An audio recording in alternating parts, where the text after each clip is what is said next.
menjadi isi hati Tuhan buat kami, sehingga kami tahu firman itu adalah pelita bagi kami, terang bagi jalan hidup, di mana kami tahu bahwa kami tidak akan pernah salah arah. Kami tahu bahwa arah hidup kami pasti berhasil dan beruntung. Urapi bibir lidah hamba-Mu, berkati setiap telinga yang mendengar, biar semua kemuliaan kembali kepadamu. Di dalam nama Tuhan Yesus yang percaya berkata, amin. Silakan duduk. Shalom semuanya. Ada sukacita. Ya. Hari ini saya akan berkhotbah tentang bagaimana segala sesuatu ada waktunya. Nggak apa-apa, kasih situ aja. Ya, Frank sudah. Ya. Ini agak teriak-teriak ya. Maaf. Jadi jangan berpikir Bu Eli kenapa dipikir kuping saya budak apa ya. Sekali lagi, kalau khotbah di sini saya harus teriak karena nanti kalau masuk YouTube suara saya bagus supaya nggak mendengung ya. Hari ini kita percaya bahwa segala sesuatu itu pasti ada waktunya Tuhan. Gak mungkin yang terjadi dalam hidup saudara waktunya saudara. Walaupun saudara sudah jadi hamba Tuhan, nabi, mau jadi orang yang sudah bangun gereja, seberapa besar pun kita tahu bahwa dalam hidup ini pasti waktunya Tuhan. Makanya kenapa menjalani kehidupan itu tidak perlu stres. Kalau kita stres, kita berusaha paksa waktunya Tuhan, kita tahu bahwa Tuhan itu jauh lebih tahu kehidupan kita di depan. Semua yang terjadi dia sudah punya master plan yang tidak bisa dirubah. Sekalipun kita sudah menyembah Tuhan, doa puasa 40 hari, kita tetap tidak bisa mengubah keputusan waktunya Tuhan. Tapi walaupun waktunya Tuhan itu berlambat-lambat, tapi pasti yang terbaik. Makanya di kitab Pengkhotbah 3 ayat 11 yang berkata, Ia membuat segala sesuatu indah pada waktunya. Bahkan Ia memberikan kekekalan dalam hati mereka, tapi manusia tidak dapat menyelami pekerjaan yang dilakukan Allah dari awal sampai akhir. Berarti kalau saudara baca ayat ini satu persatu, Tuhan tuh kayak memberikan satu penjelasan ini. Jangan berusaha menyelami pekerjaanku. Jangan berusaha menyelami proses yang memang aku izinkan terjadi. Kelihatannya tidak adil, kelihatannya tidak enak, kelihatannya sakit, kelihatannya ruginya makin besar. Tapi kenapa Tuhan belum membuat segala sesuatu kok indah? Semakin kita berusaha menyelami pekerjaan Tuhan, kita semakin stres gak? Karena kapasitas cara kita berpikir dan cara Tuhan memandang setiap kehidupan saudara dan saya itu total berbeda. Orang berpikir bangkrut hancur, orang berpikir kena kanker mati. Orang banyak berpikir ketika bangkrut maka hidup kita ini sudah tidak lagi diperdulikan oleh Tuhan. Tapi sekali lagi kita perlu mengetahui bahwa setiap proses yang sedang terjadi, walaupun engkau tidak bisa menyelami pekerjaannya Tuhan, tapi Tuhan berkata, Aku sedang membuat segala sesuatu indah pada waktunya. Amin. Itu sebabnya hari ini kita belajar satu hal, bagaimana kalau Tuhan itu membuat segala sesuatu indah pada waktunya. Maka 3 hal nanti yang kita akan bahas. Buka dulu di Pengkhotbah Roma 9 ayat 15 sampai 16 ya. Orang banyak hari-hari ini bicara gini, Bu, kalau Tuhan baik itu kenapa kok tiap hari manusia mengalami hal yang tidak baik? Kenapa kalau Tuhan baik kita enggak menjalani hal yang baik aja, suami baik, istri baik, keuangan baik, anak-anak baik, kesehatan baik? Kalau itu jadi pemikiran pemikiran kita, maka kita tahu manusia ini kalau dikasih hal yang baik, maka kita hari ini tidak lagi bergantung sama Tuhan. Jujur, kalau semua baik, tempat ini sepi, saudara. Gereja sepi. Yang namanya doa di alam, mungkin tiap hari kalau semua baik, saya bisa bayangin Tuhan di surga ini cuman sama malaikat cuman nungguin kapan ya ada mesbah doa ya. Semua pada ribut jalan-jalan, shopping, makan, hobi, mancing ya. Mungkin kita cuman hidup urusannya cuman seputar duniawi. Karena manusia itu selalu targetnya yang baik itu cuman urusan duniawi sama lahiriah. Tapi buat Tuhan, ketika hal yang gak baik terjadi, tujuan Tuhan supaya yang rohani ini di-upgrade. Tuhan itu lihat ada banyak air mata Tuhan seneng gak kalau tiap hari kita ngalami masalah, tapi tiap hari datang sama Tuhan, sapa Tuhan, seneng Tuhan. Daripada tiap hari saudara hidup enak, tapi saudara gak punya keintiman sama Tuhan. Sementara posisi Tuhan itu tetap sebagai Bapak yang baik. Hari ini kalaupun kita ngalami proses, percayalah, Bapak yang baik tidak akan mencobai anak-anaknya melampaui kekuatannya. Kita tidak akan pernah diperlakukan sebagai budak. Walaupun proses hidupmu terlihat menyakitkan hari ini, ruginya besar, tapi dia tetap memperlakukan saudara dan saya sebagai anak yang dikasihi. Buka, lihat. Nah, ketika saya baca ayat ini, lihat ya. Sebab ia berfirman kepada Musa, aku akan menaruh apa saudara? Belas kasihan kepada siapa aku mau menaruh belas kasihan. Dan aku akan bermurah hati kepada siapa aku mau bermurah hati. Berikutnya 16, kita lihat terlebih dahulu. Jadi hal itu tidak tergantung kepada apa saudara? Kehendak orang atau usaha orang, tetapi pada kemurahan hati Allah. Artinya gini, setiap hari kalau saudara lihat ya, waktu saya baca firman ini, Tuhan kayak ngingatin gini, tenang aja, di masa sukar kemurahan hatiku itu semakin besar. Orang gak usah bingung dengan apa yang dikerjakan. Kemurahan hati Tuhan, belas kasihan hatinya Tuhan, itu tidak tergantung kepada hebatnya kita.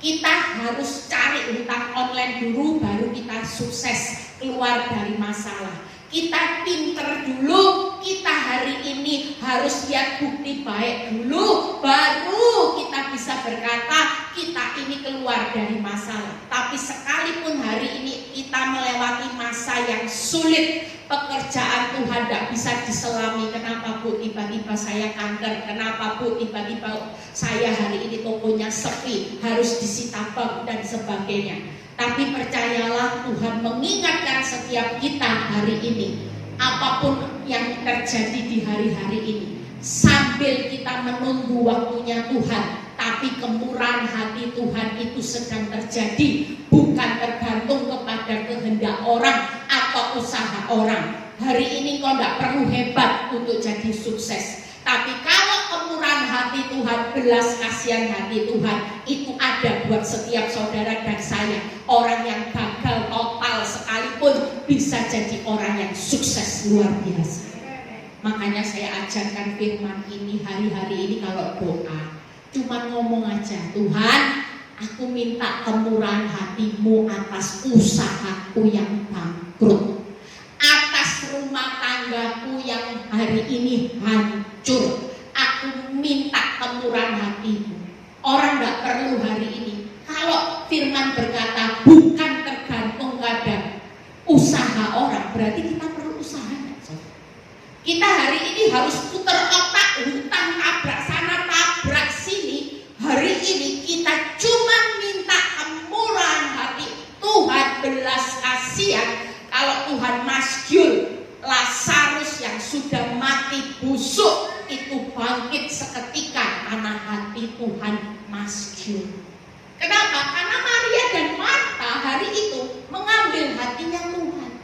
Tuhan, minta belas kasihan-Mu, orang yang Kau kasihi ini loh Tuhan lagi mati, lagi sakit keras. Hari-hari ini yuk kita semua sambil menantikan waktunya Tuhan, kita perlu setiap hari berjalan dengan kemurahan hati dan belas kasihan Tuhan. Gak usah bingung dengan apa yang akan kita lakukan, jangan putar otak dulu. Orang yang minta belas kasihan Tuhan setiap hari, kalau hati Tuhan memang senyatanya dia pribadi yang murah hati, dia bisa punya banyak cara untuk menolong saudara dan saya. Hari ini minta, setiap hari minta. Kalau hidupmu kekurangan, minta belas kasihan Tuhan untuk bisa bayar uang sekolah, misalnya bayar kontrak rumah, angsuran yang jatuh tempo. Saya percaya orang yang hari-hari ini minta belas kasihan Tuhan, karena Tuhan itu adalah Tuhan yang murah hati. Buka ayat berikutnya. Di ayat yang ke-18 ya, nanti kita lihat 3 hal, segala sesuatu ada waktunya ya. Di samping ini penjelasan saya, lihat ayat yang ke-18. Jadi ia menaruh belas kasihan kepada siapa? Siapa yang dikehendakinya. Dan nah ini yang bawahnya, ia menegarkan hati siapa yang dikehendakinya. Berarti kalau memang hari ini suamimu didoakan belum berubah, Tuhan masih menegarkan hati seperti Firaun, berarti Tuhan itu tetap punya tujuan yang baik buat saudara. Mungkin hari ini kau sudah berdoa bertahun-tahun buat masalah rumah tangga, mungkin keuangan yang belum pulih. Pastikan semua ada waktunya Tuhan. Kalau Tuhan itu masih menegarkan hati, mengeraskan hati masalah kita, berarti tujuan Tuhan untuk membawa kita sebagai anak-anak yang dipilihnya itu akan menjadi sesuatu yang jauh lebih baik. Perang jangan panas, satu aja. Ya, panas. Semakin panas. Saya sudah usul sama Bu siapa ini, Bu Siana, untuk beli AC tambah 1. Tapi Bu Siana hari ini nggak ada ya. Kita percaya bahwa hari ini konsentrasi aja, semakin panas semakin besar berkatnya.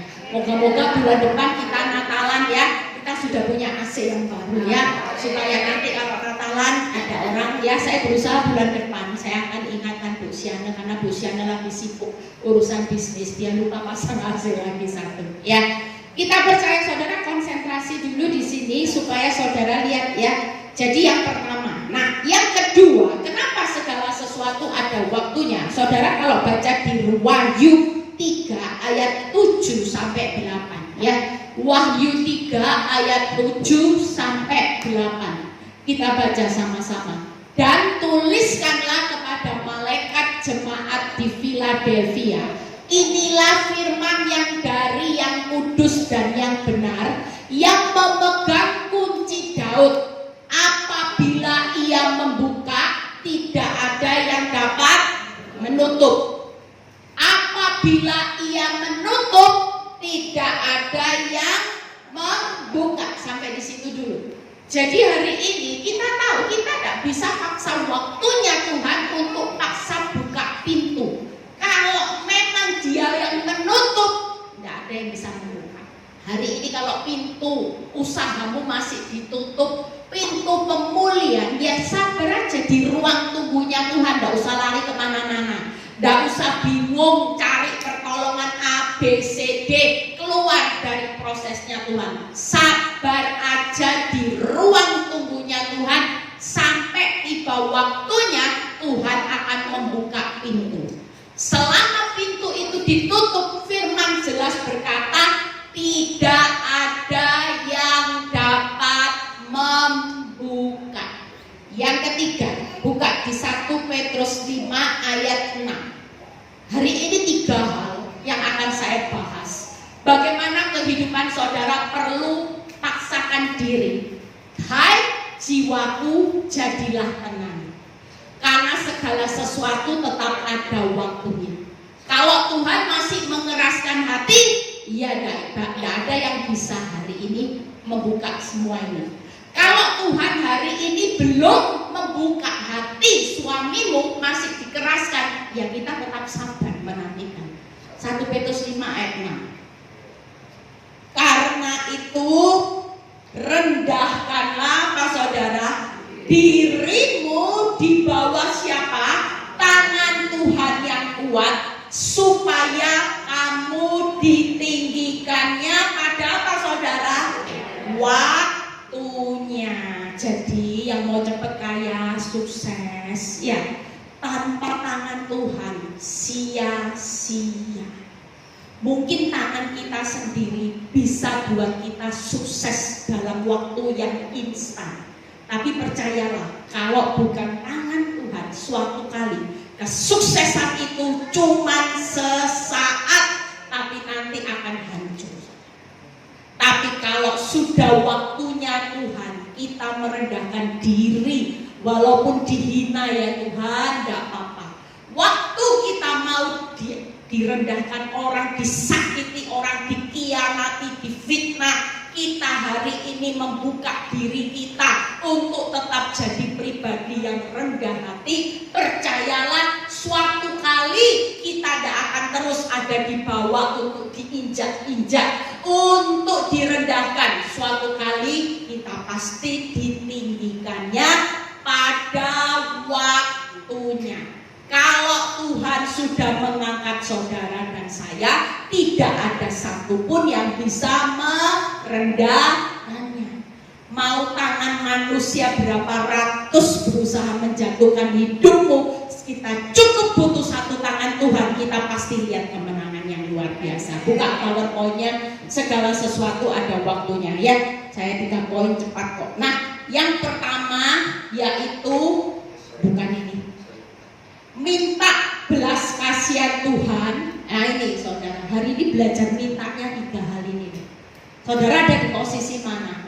Hari ini ya, mungkin saudara masih bergumul dengan orang-orang yang masih tegar tengkuk. Saudara mungkin bergumul dengan masalah juga yang belum selesai. Hari ini belajar minta belas kasihan Tuhan. Tuhan, aku minta belas kasihan-Mu untuk menjamah hati suamiku, belas kasihan-Mu untuk menjamah anak-anakku. Tuhan, aku minta belas kasihan-Mu untuk keuanganku. Tidak usah paksa waktunya Tuhan. Daripada kita minta kaya, minta sukses, minta uang, minta, itu sama dengan orang yang bersungut-sungut. Tapi kalau kita minta belas kasihan Tuhan, itu sangat diperbolehkan. Karena memang Tuhan itu Tuhan yang penuh belas kasihan. Tapi kalau minta kaya, minta rumah, minta mobil mewah, itu terlalu cuman urusan yang diminta tidak sesuai dengan urusan batiniah. Saudara cuma mikirin gimana ya hidup di dunia, padahal yang saudara minta itu tidak ada nilainya sama sekali. Mati tidak dibawa, semuanya sia-sia. Tapi hari ini belajarlah 3 hal minta yang boleh Tuhan izinkan dalam hidup saudara. Kalau doa hari ini, mintalah maka kamu akan mendapat. Minta belas kasihan Tuhan untuk jamah orang-orang yang lagi tegar hatinya. Hari ini yang kedua, minta Tuhan yang membuka pintu. Kita boleh minta, Tuhan, aku percaya aku boleh minta ya Tuhan. Tuhan kalau boleh buka pintu usahaku yang lagi macet ini loh Tuhan. Orderan sepi, minta ya Tuhan. Tuhan buka pintu, boleh nggak? Oh jelas boleh. Kalau memang Tuhan sudah waktunya, walaupun kita minta, kalau belum waktunya ya pintunya masih ditutup.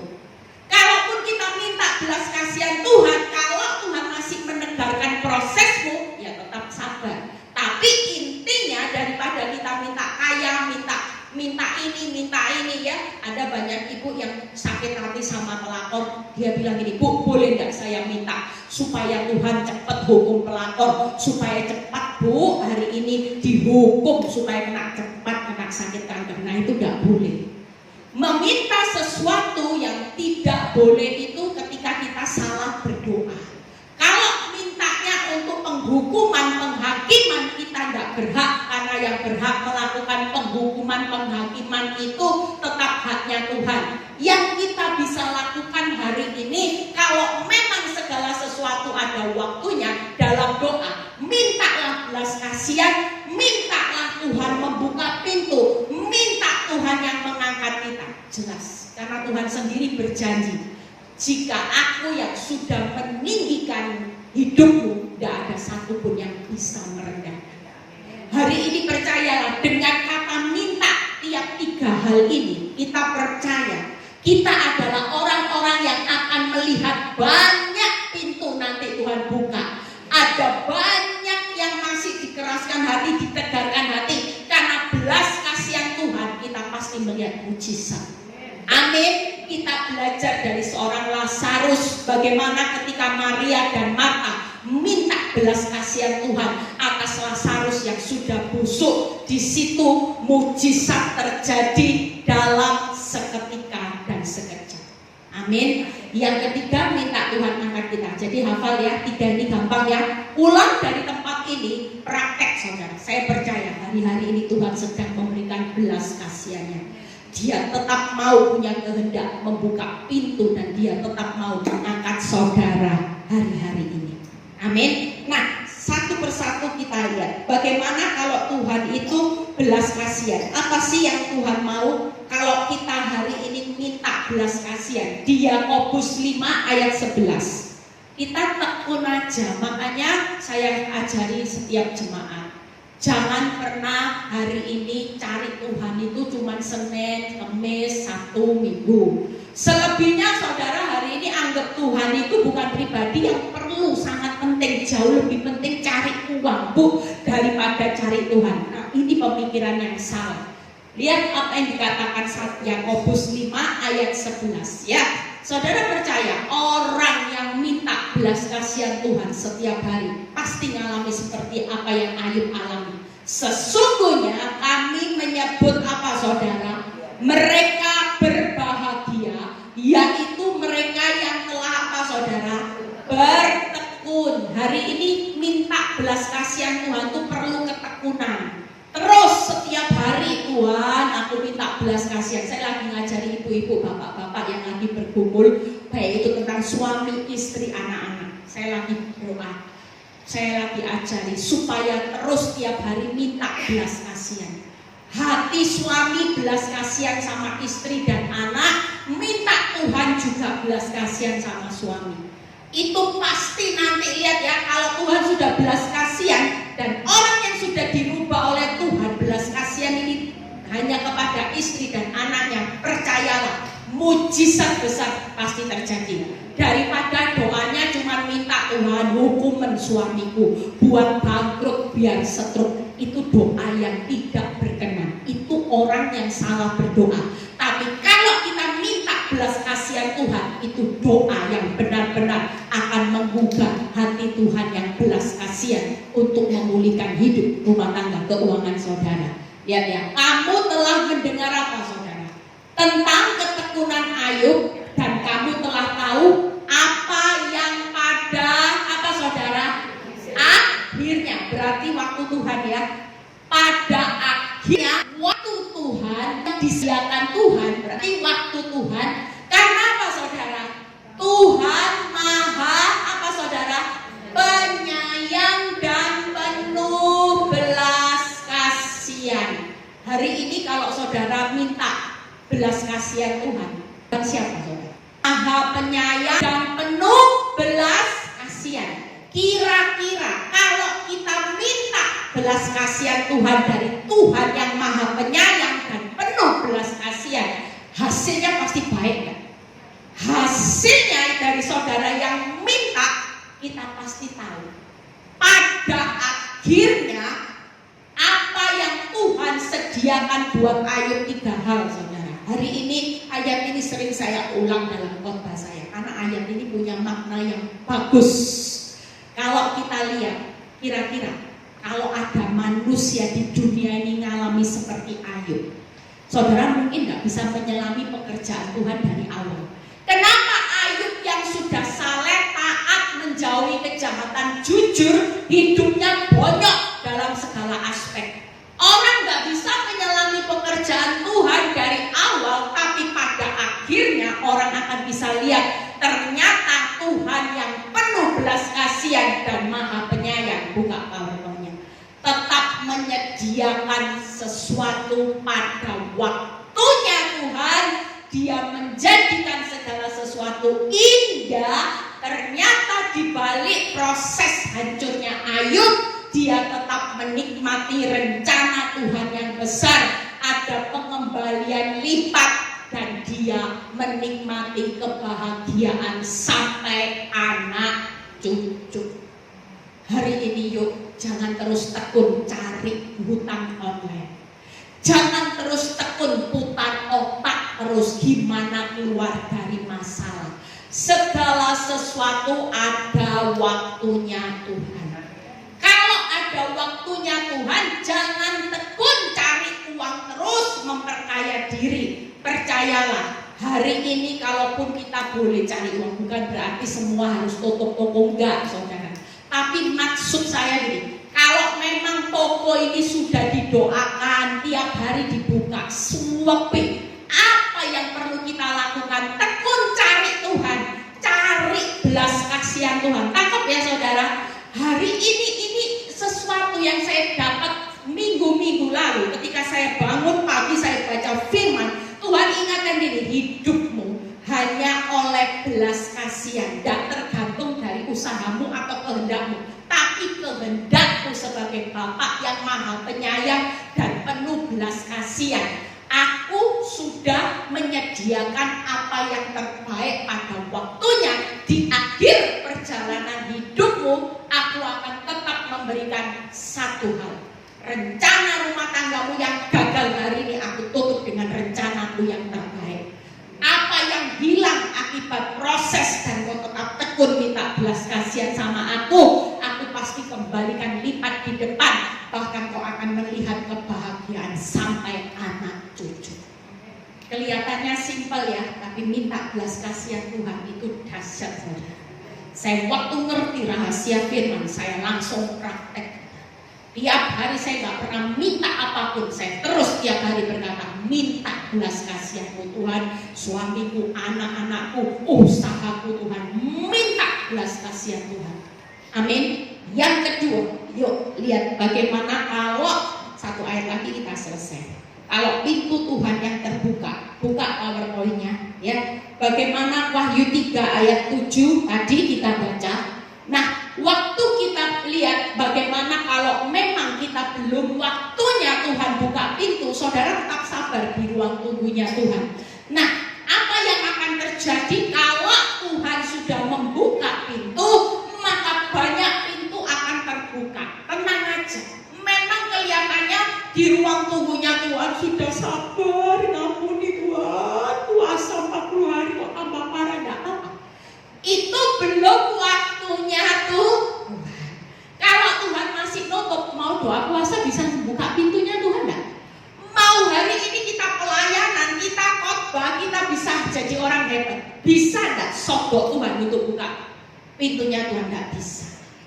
Itu hanya karena apa yang menjadi kehendak Tuhan. Kalau dia masih tutup, mau nangis darah, mau nangis bombay, mau saudara puasa sampai 3 tahun, kalau Tuhan berkata belum nak, belum waktuku, tunggu di ruang tungguku dengan sabar. Nanti kamu akan lihat banyak pintu yang terbuka, banyak pintu yang akan membawa damai sejahtera, dan pintu itu pasti pintu keberuntungan dan keberhasilan. Daripada saudara tepat waktu pintu itu membawa kita. Saudara ada pintu keberhasilan yang sudah Tuhan sediakan di balik sabar. Nah, bagian kita apa? Waktu saudara hari ini, kalau rahasia Tuhan buka banyak pintu. 1 Tawarik 16 ayat 11 sampai 12. Ini yang kita lakukan di ruang tunggunya Tuhan. Yuk kita lihat. Apa saudara? Carilah Tuhan dan kekuatannya, carilah apa saudara, wajahnya selalu 12.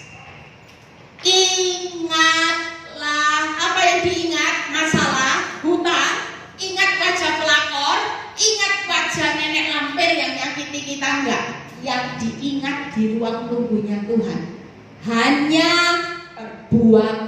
perbuatan ajaib yang dilakukan dan mujizat-mujizatnya. Kita percaya 3 hal, saudara buka. Hari ini yuk kita semua lagi di ruang tunggunya Tuhan. Gak usah bingung tiap hari kapan ya dilihat terus pintunya kok gak buka-buka, Tuhan kok lagi lihat lagi di pintunya. Capek ya saudara. Lama-lama kecil kekuatan kita, tawar hati. Ada seorang ibu yang berapa minggu yang lalu ketemu saya. Dia seorang pelayan Tuhan yang dari kecil dia itu setia untuk melayani Tuhan. Dia tidak aneh-aneh hidupnya. Dia itu hidupnya pokoknya Tuhan. Tapi di usia kepala 3, tiba-tiba hari itu dia check up kesehatan. Tiba-tiba ada kanker. Kankernya sudah stadium akhir. Dan hari itu dia pertama kali dia mengalami keadaan yang tawar hati, kecewa, marah sama Tuhan. Dia bilang gini, kenapa Tuhan? Kurang apa aku ini Tuhan? Dari kecil aku hidup hanya untuk menyenangkan hati Tuhan. Sampai aku dewasa menikah, aku tidak pernah meninggalkan yang namanya pelayanan. Tapi kenapa Tuhan? Kenapa? Jujur kadang-kadang orang sakit itu bukan karena dosa. Orang sakit itu kenapa? Karena banyak takut khawatir. Misalnya saya melayani Tuhan, ya saya bisa khotbah kan di depan ibu-ibu, semangat. Tapi kalau di rumah sendirian, saya mulai takut gelisah. Saudara tahu nggak kalau saya misalnya tiap hari minum obat tidur, tapi kalau khotbah gini, semangat, nah itu saya mengingkari kekuatan saya. Anggap ya, orang selama menabur hidup takut khawatir, maka apa yang ditakutkan, dikhawatirkan, itu pasti menimpa kita. Selama orang takut khawatir, walaupun engkau salah seperti Ayub, maka takut khawatir itu akan menyebabkan penyakit di dalam hidup. Karena begitu takut, asam lambung mulai produksi asam lambung. Ya, orang takut mulai pencernaannya tidak normal. Orang takut detak jantungnya tidak normal. Orang takut bisa menyebabkan orang nggak bisa tidur dengan nyenyak sehingga tidurnya nggak deep sleep, tidurnya cuma cemas. Kira-kira kalau orang cemas itu kencing berulang kali, ya nggak bisa tidur. Kira-kira siapa yang mau bisa lakukan? Sesaleh-salehnya kita, kalau hidupmu nggak punya rasa percaya, tenang dan percaya, terletak kekuatan kita, hidupmu setiap hari hanya takut khawatir, pasti ada sakit penyakit yang akan menimpa kita. Makanya kita nggak bisa salahin Tuhan. Setiap sakit penyakit Tuhan sudah kasih standar hidup, tenang, percaya, ngucap syukur, bersuka senantiasa. Itu standarnya orang benar. Jadi di luar itu, walaupun masalah kita besar Bu, jelas bersukacitalah senantiasa, mengucap syukurlah dalam segala hal, dengan tinggal tenang dan percaya terletak kekuatan kita. Hati yang gembira terletak kesehatan kita. Itu sudah alkitabiah yang kita harus hidupi hari-hari ini. Masalah boleh terjadi, masa sukar boleh terjadi, tapi satu hal, kita sebagai anak Tuhan tidak boleh tinggal dalam masalah, tinggal dalam hati gembira, tinggal dalam tenang dan percaya. Itu perintah Tuhan. Amin. Nah, apa yang kita lakukan di ruang tunggunya Tuhan? Yang pertama, cari Tuhan. Sudah banyak baca firman. Ibu-ibu jangan baca WhatsApp, lihat YouTube yang menakutkan, akibatnya duk. Apalagi yang punya pelakor, lihat sosmednya pelakor, tidak bisa tidur, sakit hati. Siapa yang salah? Tuhan bilang ini, Tuhan, cari Tuhan dan kekuatannya. Baca firman, doa. Kalau kekuatan Tuhan itu pasti dalam penyembahan. Yang kedua, cari wajahnya. Ya, hari ini kita cari wajahnya, yaitu perbanyak apa? Syukur. Itu tadi, banyak sukacita. Itu cari wajah Tuhan. Orang yang hari ini cari wajah Tuhan itu hidup kejar perkenanan Tuhan dan ingat perbuatannya. Jangan ingat hutang, jangan ingat masalah. Kalau kita lihat perbuatan Tuhan yang ajaib, selalu bilang gini, dulu aku sakit aku ditolong, hari ini lihat betapa engkau punya perbuatan yang dahsyat. Laut aja bisa terbelah, 5 roti bisa jadi 5.000, Lazarus mati bisa bangkit, perempuan pendarahan bisa sembuh seketika 12 tahun. Aku percaya hari ini bagi Tuhan gak ada perkara mustahil. Percaya. Kalau kita konsisten di ruang tunggunya Tuhan, kita jadi orang yang sabar, kita akan lihat banyak pintu terbuka, banyak pintu keberuntungan, banyak pintu yang benar-benar pintunya Tuhan pasti menghasilkan damai sejahtera. Yang terakhir, yuk bagaimana promosi Tuhan ya. Jadi 3 hal. Buka di 1 Petrus 5 ayat 5. Kita baca ayat 5-nya terlebih dahulu. 1 poin lagi kita sudah selesai ya. Saudara mungkin sudah kepanasan, lapar, haleluya, yang datang ke tempat ini banyak berkatnya ya. Nanti disediakan sudah banyak makanan. Jadi anggap ini sauna. Keluar keringat banyak, keluar energi banyak. Nanti supaya harapannya makanan yang banyak ini bisa saudara habiskan ya. Yuk kita baca. Demikian jugalah kamu, hai orang-orang muda, tunduklah kepada orang-orang yang tua, dan kamu semua ya, rendahkanlah dirimu seorang terhadap yang lain. Sebab apa saudara? Allah menentang orang yang congkak, tapi mengasihi orang yang rendah hati. Makanya saya ngomong sama istri-istri, kalau suamimu sudah tidak baik, jangan menuntut cerai. Nanti di hadapan Tuhan kamu ini congkak, kamu ini sombong. Orang cerai itu selalu berkaitan siapa aku. Harga diri, hati-hati. Orang nggak bisa ngampuni itu dalam kategori orang yang congkak. Tuhan menentang orang yang congkak, tapi mengasihi orang yang rendah hati. Berarti kalau kita hari ini gampang ngomong maaf itu orang yang baik, enggak saudara. Saudara jadi orang yang dikasihi Tuhan tuh wow spesial. Apalagi tiap hari bu ngadepi mertua nenek lampir, suami limited edition, belum anak-anak bu, haleluya. Rasanya bu saya pengen kabur aja bu. Percaya, waktu kita memilih hari ini untuk menjadi orang yang rendah hati, siapapun kita tidak diperlakukan hormat adil, tapi engkau tetap rendah hati melayani mertua. Ya ma, sehat-sehat ya ma, selalu sehat. Dalam hatinya tuh tiap check up kok hasilnya baik, gak ada bintang loh bu. Itu namanya palsu saudara ya. Kita harus tulus benar-benar. Hari ini suamimu udah kasih kamu uang, tapi kau tetap melayani dengan baik, dimasakan yang enak, dipijeti ya.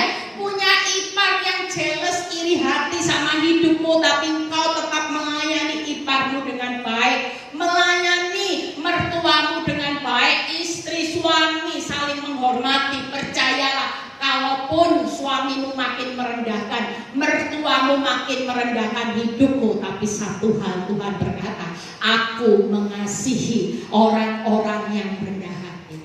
Justru kalau saudara disakiti, saudara marah, harga diri saudara masuk dalam kategori orang yang mau ditentang sama Tuhan atau dikasihi. Jadi mulai hari ini kalau ketemu orang ya, orang fitnah hidup khususnya tetangga. Nah banyak ibu-ibu itu urusannya sama tetangga, sama mertua, sama ipar, lama-lama mati muda loh ibu-ibu. Kalau semua sakit hati dimasukin sudah diampuni, teman baik lagi bu, lama-lama ibu yang mati. Dan kita tidak lulus di mata Tuhan sebagai orang yang rendah hati. Kita ini bagaimanapun kita mau sekaya-kaya, ingatkan kita ini cuma debu.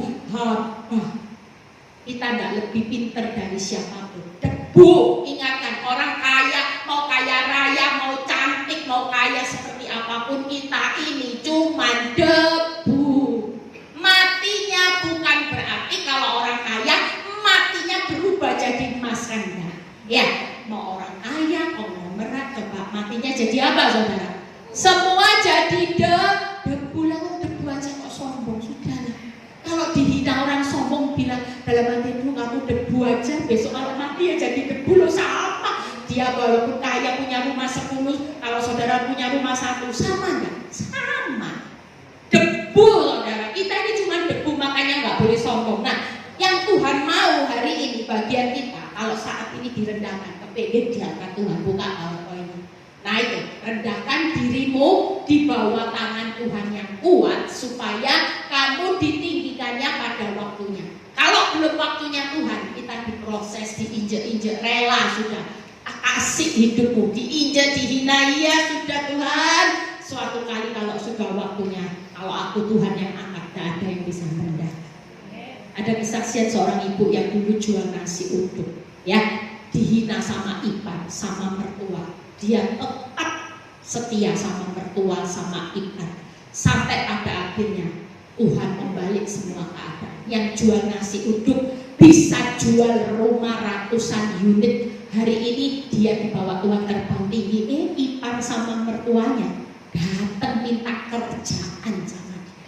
Coba saudara, ini realita yang sedang terjadi di dunia hari-hari ini. Karena kita lagi menghadapi orang yang jahat. Makanya kita jangan pasang posisi siapa aku. Harga diri, enggak, itu orang cengkak. Sekali lagi, kalaupun engkau tidak dihormati orang, tetaplah jadi orang yang rendah hati, bahwa kita cuma hamba, kita tidak berhak untuk meninggikan diri. Sampai pada waktunya Tuhan akan meninggikan saudara dan saya pada waktu. Berikutnya yuk kita lihat anaknya. Setelah ini kita selesai. 2 Tawarik 32 ayat 8. Satu ini sudah selesai ya.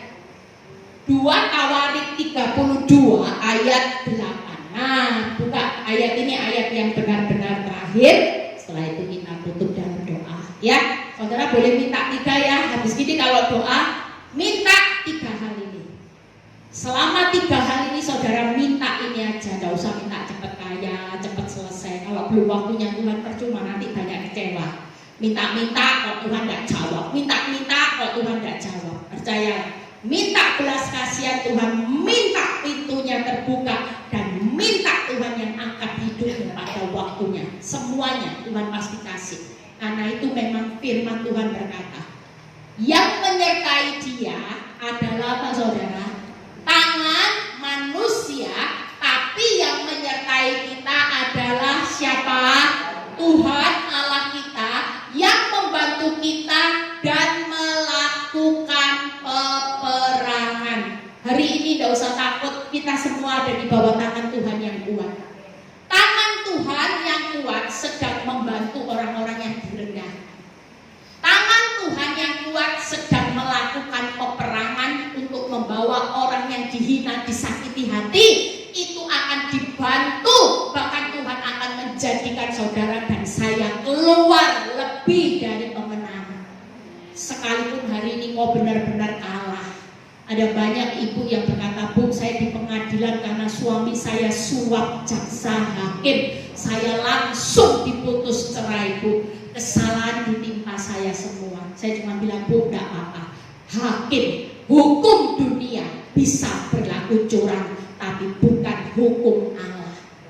Dia tetap punya kedaulatan. Tenang aja, Bu, suamimu bisa sogok hakim, bisa main suap. Nah itu ketangkap semua ya, tidak yang main suap ya. Saudara percaya, tapi tangan Tuhan yang membantu melakukan peperangan buat saudara dan saya. Dia adalah tangan yang menyertai saudara. Percayalah. Yuk kita lihat 3 hal.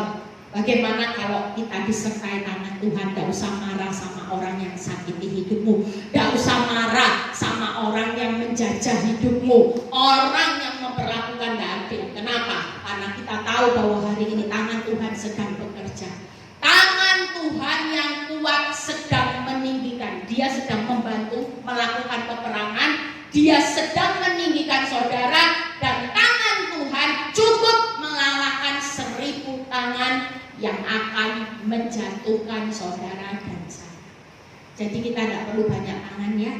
Biarin suamimu. Ini ada satu orang ibu yang bakal dituntut cerai. Suaminya punya rumah. Dia bilang ini, Bu, tahu Bu, surat gugatan cerai itu pakai 5 hakim. Bayangin Bu, sementara saya 1 aja belum tahu Bu. Saya cuma bilang tetap tenang. Mau 5 hakim, mau 10 hakim sekalipun, kamu cukup butuh tangannya Tuhan. Suatu kali ketika Tuhan itu ada di pihak kita, percayalah, tangan 3 hal itu, Dia sedang bekerja, Dia sedang hari ini meninggikan hidupmu. Ketika kita hari ini tidak responnya salah, kita tetap rendah hati aja. Ya, seperti 1 Petrus 5 tadi, tetap tunduk, tetap rendah hati, dan jangan sombong. Itu bagian kita. Hari ini kita semua pasti lihat tangan Tuhan ini akan bekerja hari-hari ini. Dan kalau Dia bekerja, semua yang hadir di sini pasti akan ditinggikan Tuhan dan tidak akan mungkin dijatuhkan, karena Tuhan yang membantu dan yang melakukan peperangan. Tepuk tangan buat kemuliaan nama Tuhan. Yuk kita semua mau bangkit berdiri. Kita percaya hari ini saudara pulang dengan kekuatan yang baru. Tadi yang datang ke tempat ini dengan keadaan tuh Bu Eli gimana enggak, pulang dari tempat ini. Kita semua hari ini belajar untuk berdoa, meminta sesuatu yang memang Tuhan sudah sediakan buat saudara hari ini. Minta apa saudara? 3 hal. Minta belas kasihan Tuhan, minta pintu yang terbuka, minta tangan Tuhan yang akan meninggikan saudara dan saya. Boleh Bu Eli? Jelas. Ini yang perlu diminta hari-hari ini. Percayalah, kalau Tuhan yang buka pintu, semua banyak pintu akan terbuka. Kalau belas kasihan Tuhan terjadi, mujizat itu pasti terjadi seperti Lazarus. Kalau Tuhan yang sudah mengangkat saudara, tidak ada satu tangan yang bisa merendahkan. Pastikan tangan ini sedang membantu melakukan peperangan untuk membela kebenaran. Orang yang disakiti, siapapun saudara tidak perlu balas sakit hati, supaya kita tidak dianggap sombong, kita tidak dianggap tapi kita akan dianggap orang yang dikasih.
Musik boleh mengalir. Siang ini Tuhan hadir tengah-tengah saudara. Dia sudah sedang terbuka tangannya buat saudara. Dia terbuka tangannya lebar-lebar. Saudara yang datang ke tempat ini bukan kebetulan. Saudara yang lagi mengalami pergumulan, beban berat hari ini, engkau lagi menunggu pintunya Tuhan terbuka. Engkau lagi menantikan pembelaan Tuhan. Selama ini engkau menjadi keset. Tuhan, aku minta belas kasihan-Mu. Siang ini kami percaya Tuhan, ada tangan Tuhan yang terbuka. Dia akan berikan belas kasihan-Mu. Ada mujizat yang Tuhan buka hari ini juga. Saat ini juga ada mujizat. Ketika hatinya masyhur, dia buka mujizat. Lazarus seketika bangkit. Apa yang jadi masalahmu bertahun-tahun, dia sanggup membuat mujizat. Hari ini tangan Tuhan juga akan membuka banyak pintu-pintu yang terbuka. Pintu damai sejahtera, pintu keberuntungan. Dia akan buka di tahun-tahun yang akan datang. Di dalam nama Tuhan Yesus, terima banyak pintu yang terbuka di tahun-tahun yang akan datang. Hari ini kau yang direndahkan oleh suami, oleh istri, oleh mertua, ipar, teman, siapapun orang yang merendahkan hidupmu, jangan kau congkak. Tuhan berkata, aku mau kau tetap rendah hati. Engkau tetap hari ini mengasihi, jangan sombong. Engkau tetap harus belajar jadi satu pribadi. Rendahkan dirimu di tangan orang lain, di tangan Tuhan yang kuat. Jangan pernah melawan. Terima kasih Tuhan. Kami percaya ada waktunya promosi Tuhan terjadi di tahun-tahun yang akan datang. Apa yang direndahkan manusia akan ditinggikan oleh Tuhan. Itu terjadi dan digenapi. Terima kasih Bapak. Kami pulang, kami dapat kelegaan. Kami pulang, kami dapat pesan yang baru lewat firman-Mu. Berkati Tuhan setiap kami yang sudah melayani Tuhan pada pagi hari ini, siang ini. Tuhan, jeripaya mereka tidak pernah sia-sia. Buat Pusiana yang sudah menyediakan tempat ini juga, Tuhan memberkati keluarga, anak, pelayanannya, pekerjaannya semua. Terima kasih Bapak. Kalau sebentar Tuhan, kami juga akan menikmati juga makanan minuman yang sudah disediakan. Sucikan dan kuduskan. Dan sebentar kami juga mau berpisah satu dengan yang lain. Biar kami mengangkat tangan kami untuk kami terima berkat tangan Tuhan memberkati saudara. Berkat Tuhan, berkat Abraham, Ishak, Yakub. Damai sejahtera Allah Bapa, Putra dan Roh Kudus menyertai saudara dan saya mulai saat ini sampai Maranatha Tuhan Yesus datang kedua kali. Yang diberkati dan percaya berkata Amin. Puji nama Tuhan. Silakan duduk, Tuhan Yesus memberkati.